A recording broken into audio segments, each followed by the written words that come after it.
गोविंद।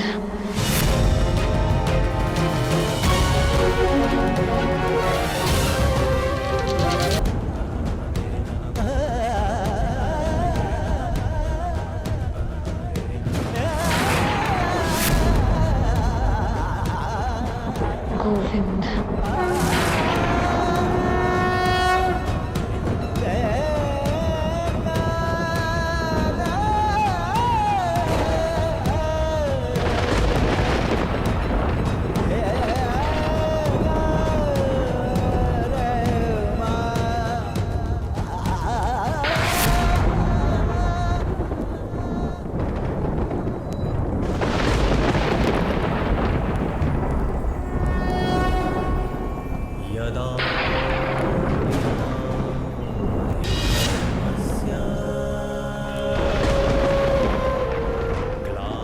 इस चीर के हर धागे का ऋण 100 गुना करके चुकाएगा तुम्हारा ये सखा। अभ्युत्थानम् अधर्मस्य तदात्मानं सृजाम्यहम्।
द्रौपदी,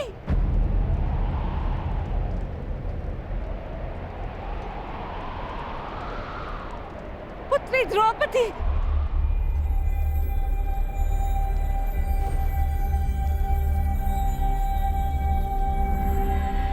ये क्या अनर्थ हो रहा है सभा में?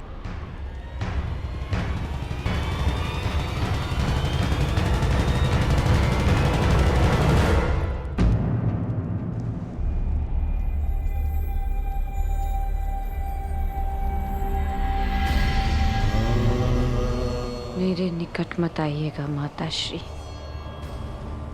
मैं मलिन हूँ। नहीं नहीं पुत्री, मेरी पुत्र वधु मलिन नहीं हो सकती। मैं आपकी पुत्र वधु नहीं, ना ही कुरुवंश की कुल वधु।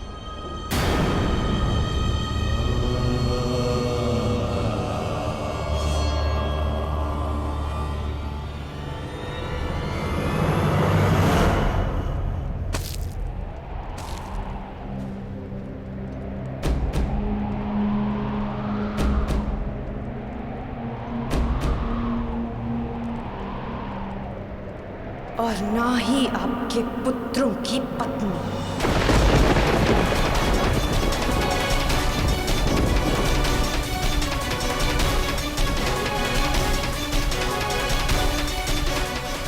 मैं एक जीता जागता शव हूं। शव, इस संसार की स्त्रियों की लुटी हुई मर्यादा का। मैं कुंड हूं, इस सृष्टि की सभी स्त्रियों के आंसुओं का। आज मैं अग्नि नहीं, आज मैं अग्नि सुता नहीं, स्वयं अग्नि हूं। इस मूक मौन सभा के शमशान में जलते हुए नारी के मान के चिता की अग्नि हूं मैं, जो सब कुछ भस्म कर देगी, सब कुछ नाश कर देगी।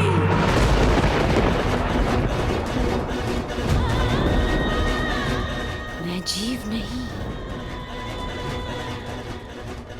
साक्षात मृत्यु हूं, केवल मृत्यु। इस सभा में उपस्थित प्रत्येक अधर्मी की केवल मृत्यु।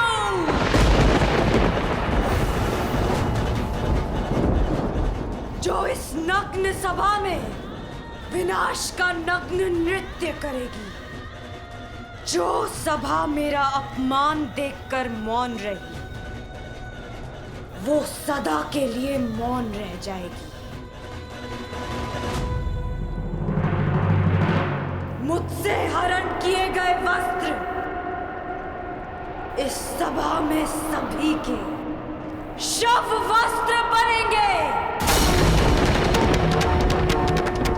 जिसने मेरे अपमान पर अट्टहास किया, उन सबकी मृत्यु पर ऐसा विलाप होगा कि संसार युगों तक स्मरण रखेगा।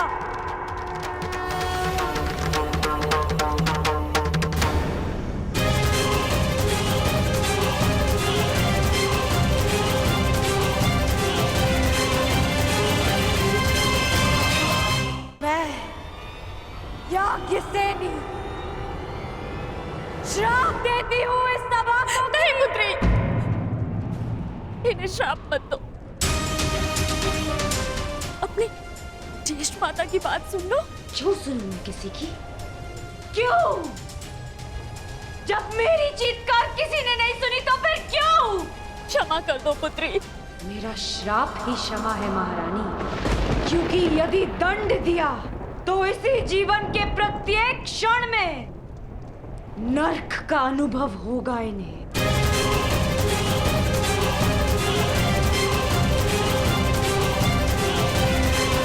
ठीक कहा पुत्री पांचाली।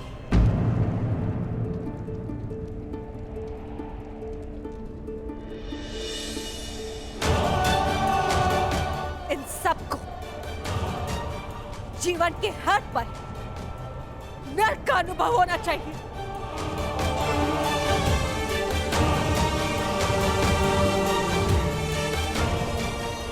हस्तिनापुर के रक्षकों के मध्य, हस्तिनापुर के आचार्यों के रहते, संसार के सबसे बड़ी नीतिवानों के मध्य यह अनर्थ कैसे हुआ?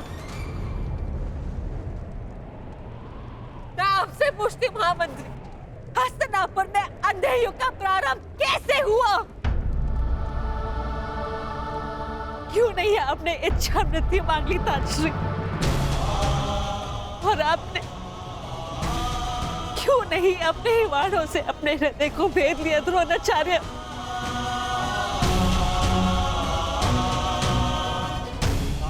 आज तुम्हारे मौन रहने के कारण देवताओं पर से विश्वास उठ चुका है मेरा। कैसे होने दिया ये अपना? कैसे बन गए इनके दास? कैसे? मैं द्वारका से कृष्ण की नारायणी सेना लेकर आऊंगी और बलराम के बल से विनाश कर दूंगी इसका।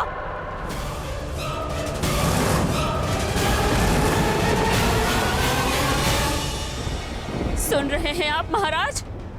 सुनाई तो दे रही है ना आपको? हस्तिनापुर की ओर बढ़ रही इस विनाश के पश्चात अपने आंखों पर पट्टी बांधते समय मैंने ये नहीं सोचा था कि एक दिन ऐसा भी आएगा, आप अपने मन की आंखों पर पट्टी बांध लेंगे। अगर थोड़ी सी भी लज्जा शेष है आप में तो कुछ कीजिए, इस ज्वालामुखी को फटने से रोक लीजिए महाराज। आज निश्चित रूप से ही हस्तिनापुर लज्जित हुआ है। पांचाली पुत्री, मैं तुम्हें वर देता हूं, तुम जो चाहोगी वैसा ही होगा। क्या चाहती हो पुत्री? मांगो, मेरा वचन है तुम्हें। एक स्त्री के लिए उसका मान सबसे बड़ा होता है, और इस सभा में पहले उससे उसका सब कुछ छीन लिया और अब ये प्रस्ताव रख रहे हैं कि जो वर मांगोगी मांग लो। अब मैं मांगूंगी नहीं, दूंगी, श्राप दूंगी। मैं याज्ञसेनी इस गुरुकुल को श्राप देती हूँ कि क्षमा करो, मेरे मूर्ख पुत्रों को श्राप देकर उनका त्राण मत करो। तुम्हें जो चाहिए वो मांगो, परंतु श्राप मत दो। मुझसे जो छीना गया वो मुझे कोई नहीं लौटा सकता, परंतु इस अधर्मी खेल में मेरे पतियों से जो छीना गया वो उन्हें लौटा दीजिए।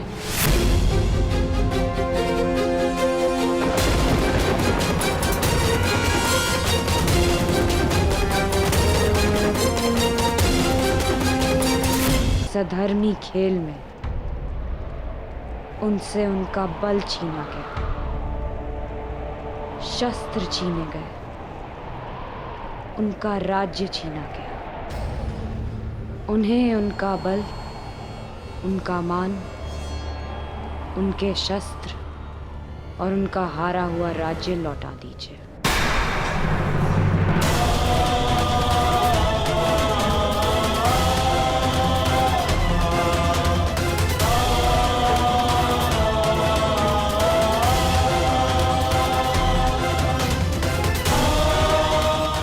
वाह, अब भी मौन है सब। और आप कह रहे थे दिया, जो तुमने मांगा दिया। पांडवों का राज्य, संपत्ति, शस्त्र और बल मैं सब लौटाता हूं।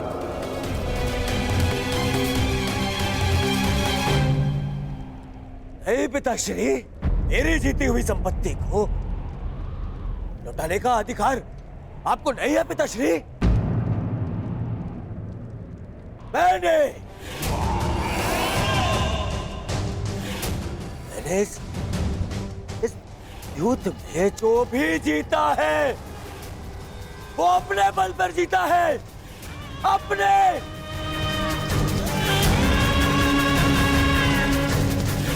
बिना छल के जीता है, बिना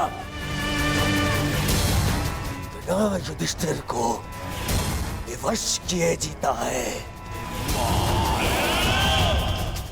बिना धर्म किए जीता है।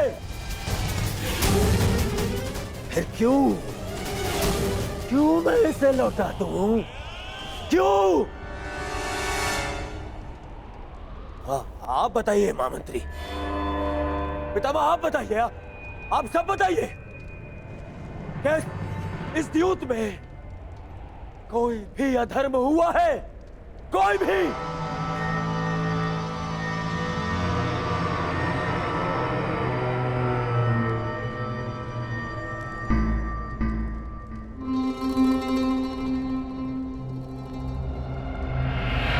फिर से मौन हो गए सब। अधर्म सामने खड़ा होके पूछ रहा है कि उसने क्या अधर्म किया, और सब फिर से मौन। इस सभा में इतना सब कुछ हो जाने के बाद भी आप सब मौन है।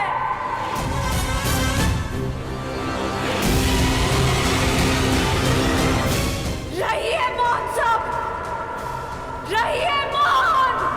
परंतु इस अधर्मी दुर्योधन को उसके कुकर्मों का दंड अवश्य मिलेगा, और उससे पहले इस सभा में उपस्थित वो हर व्यक्ति जिसने मौन रहकर ये अधर्म होते हुए देखा, उन्हें उनके मौन रहने का दंड मिलेगा।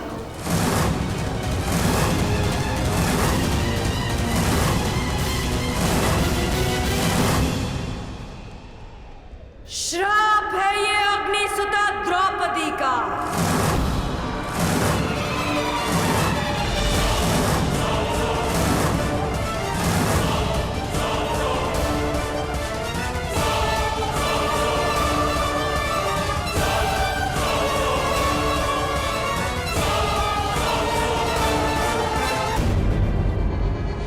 श्राप है ये अग्निसुता द्रौपदी का।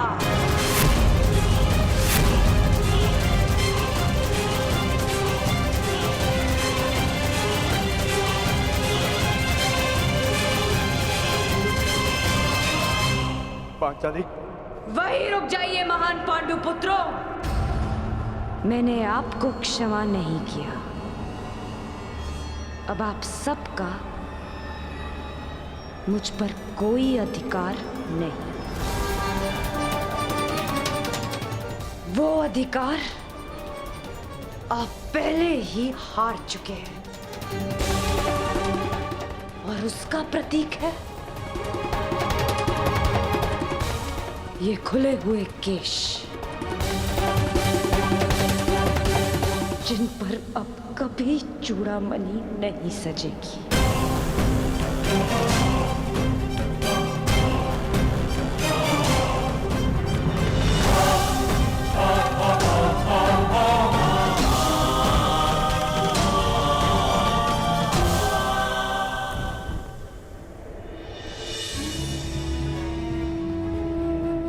अपना जीवन दांव पर लगाकर स्त्री संतान को जन्म देती है। पुत्र के जन्म में अपना नया जीवन खोजती है। पीड़ा के उन पलों में भी उसकी आंखों में दुख के अश्रु नहीं होते। मुख पर प्रसन्नता, मन में संतोष होता है। और बदले में हम पुरुष उसे क्या देते हैं? पुरुष के किए गए हर कार्य का दंड अंततः स्त्री को भुगतना पड़ता है। क्यों? राम को दंड देने के लिए सीता का हरण होता है। सीता को ही अग्नि परीक्षा क्यों देनी होती है? युद्ध पुरुष करता है और पराजित स्त्री होती है। वीर गति पाकर पुरुष स्वर्ग भोगता है और विधवा होकर स्त्री नरक भोगती है। क्यों? क्यों पुरुष का अहंकार जगता है और स्त्री की स्वतंत्रता को सुला दिया जाता है? जुए में, मदिरा के मद में धन पुरुष खोता है और भूख स्त्री के भाग्य में आती है। क्यों? विवाह के पश्चात स्त्री सौभाग्यवती बनकर घर में आती है और उसके मस्तक पर सिंदूर के रूप में उसके पति की दासी होने का चिन्ह लगा दिया जाता है। अपनी इच्छा से 100 पत्नियां रखने वालों को पराक्रमी समझा जाता है और दुर्भाग्यवश एक से अधिक विवाह करने वाली महिला को वैश्या कहकर पुकारा जाता है। क्यों? पुरुष असफल होकर संसार का त्याग करता है और अपना घर संसार चलाने के लिए स्त्री को संघर्ष करना पड़ता है। क्यों? क्यों हम पुरुषों के हर दुष्कर्म का फल स्त्री को भुगतना पड़ता है? जो जीवन देती है उसका अधिकार तो केवल आनंद, प्रसन्नता और सम्मान होना चाहिए। फिर उसका चीरहरण क्यों होता है? स्मरण रखना, जब तक स्त्री को मान, सम्मान और अधिकार मिलेंगे ये सृष्टि फलेगी, फूलेगी, विकास होगा। और जब जब स्त्री का मान भंग होगा, जब जब उसका अभिमान पुरुष के दम तले कुचला जाएगा, तब विनाश होगा। हर बार एक नए रूप में एक महासंग्राम होगा, एक महाभारत होगा। भारत होगा।